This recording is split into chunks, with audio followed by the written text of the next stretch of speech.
On March 4th, 2021, the language community suffered a devastating and tragic loss when Moses McCormick, aka Laoshu, suddenly passed away due to heart complications at the age of 39. But despite living a relatively short life, he managed to do what most people could never even dream of doing, inspiring millions of people with his passion, drive, and work ethic alone. And I'm making this video because I can't stand the idea of new people coming into the language community and not knowing who this man was. Because in every way possible, physically, mentally, emotionally, he was a true anomaly of a human being. Truly one in a billion. And I'm going to attempt to articulate how great this man was to all of you who may have just been hearing his name or have never heard of him before. So let's start with what many people would consider to be the most obvious, his language ability. This legend spoke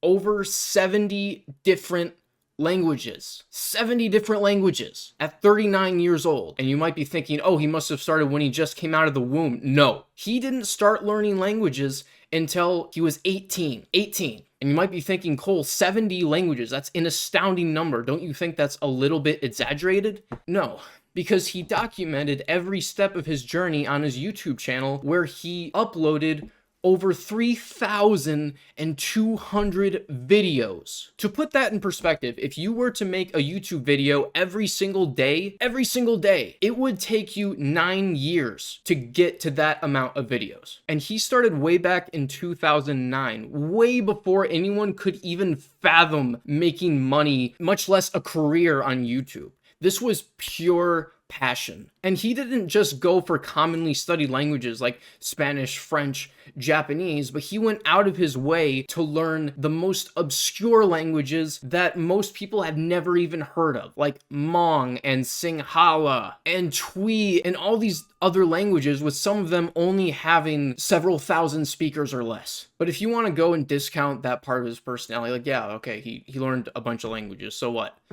Now we get into the really cool part. Seemingly the only reason why he learned these languages was so that he could go out and connect with people on the street, have real authentic connections with people in his city. Moses would refer to practicing languages with people in public as leveling up, as every time he would go do it, he would learn something new, regardless of whether he embarrassed himself or not. He didn't care. He was mature enough and experienced enough to realize that you don't need to be really good at a language to have an impact on people. We all smile in the same language. And his YouTube videos didn't have any sort of fancy editing or animations or jump cuts or visual effects or sound engineering or even custom thumbnails. They were remarkably simple in that he would put a GoPro in his hat and walk around and record full-length conversations with people. No cuts, just authentic human connection. He was also very striking physically.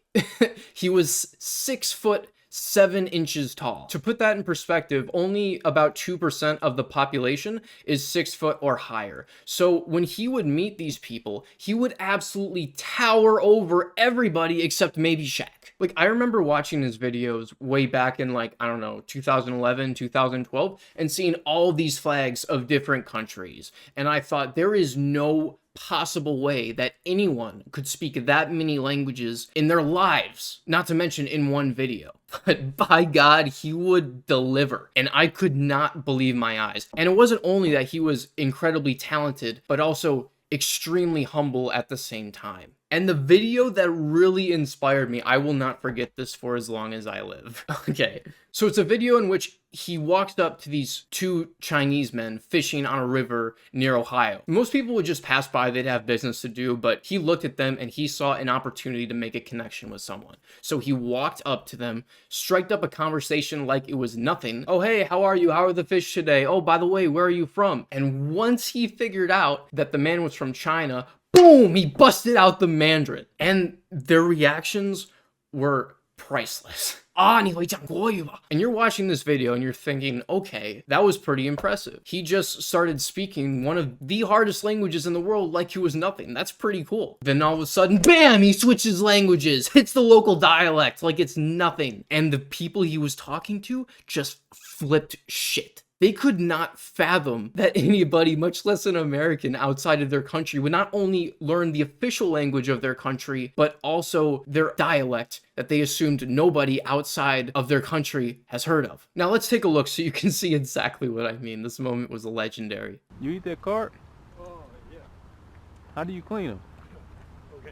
How do you clean a carp? Huh? How do you clean Oh, very good. Thank Thank you. 厉害厉害厉害。厉害，对。哦，你太好了。怎么可以吃这些啊？可以。这个呢，这么干嘛？晒鱼干。下鱼干啊？啊，你会说中国话？我会。你会说中国话？我会。那不简单。我会。那谢谢你哦。Did you see how quickly their demeanor changed right there? They went from being a little reserved to immediately opening up and laughing with him. And that's the effect that languages have on other people. If you take time to learn someone else's language and where they come from, people recognize it, people appreciate it. And Moses was a living embodiment of that. 我是广东的。你是广东人？你广东知道吗？我知道。廣東就跟香港。我都識講廣東話㗎。你都識講廣東話？我識廣東話。他們都不會講廣東話。Look at that. It's priceless. It's simply priceless. He didn't even expect him to know the province. But of course he knew the province, because he speaks the language. Bam, there it is right there. There it is right there. This man would go on to ask Moses to come meet his family and have dinner at his house. He didn't even ask what his name was. Keep that in mind. He knows nothing about this guy other than the fact that he speaks Mandarin and Cantonese. Nothing. Yet he invited him to go meet his family. That's the effect that language can have on people. And this is just one example. There are videos just like this in Japanese, Korean, pretty much all European languages, African languages, Yoruba, Wolof, Somali, Indonesian, Portuguese, you name it. Everything. Russian, Georgian, Sinhala, Hmong, languages you've never heard of before. He's done it all. And Moses was certainly not a stranger to adversity. As an African American, he would encounter several people throughout his YouTube journey that were surprised that he spoke a language other than English, or that he was, quote, articulate, simply due to the fact that he was African American. But he didn't let that get him down at all. In fact, he embraced it. And ever since then, he's been putting the words black man into all of his YouTube titles that became a running meme with his community. Absolute legend. One of the reasons why his videos were so special was because you felt like you were on this journey with him. The videos were so raw and unique that you knew these interactions weren't manipulated at all, that they were real. And as you kept watching his videos over years, you'll see him get better and better and better in a bunch of different languages. And you will say to yourself, I was there. It was something truly special. And those of you who are wondering, he was incredibly good at several languages, most notably Chinese, Japanese, Korean, Spanish, and several others. But his goal was never to impress people with his language skills, but rather to make lasting connections and to show the world what can be done when you dedicate a little time to exploring the world outside of your own. I will never ever forget the influence that Laoshu had on me and millions of other people who watched and loved his videos. And I just know that even though he is gone and he was taken from us way too soon, his videos will continue to inspire and to make a lasting impact on all of us. Please feel free to let us all know what Moses meant to you in the comments, and I'll see you next time. Peace.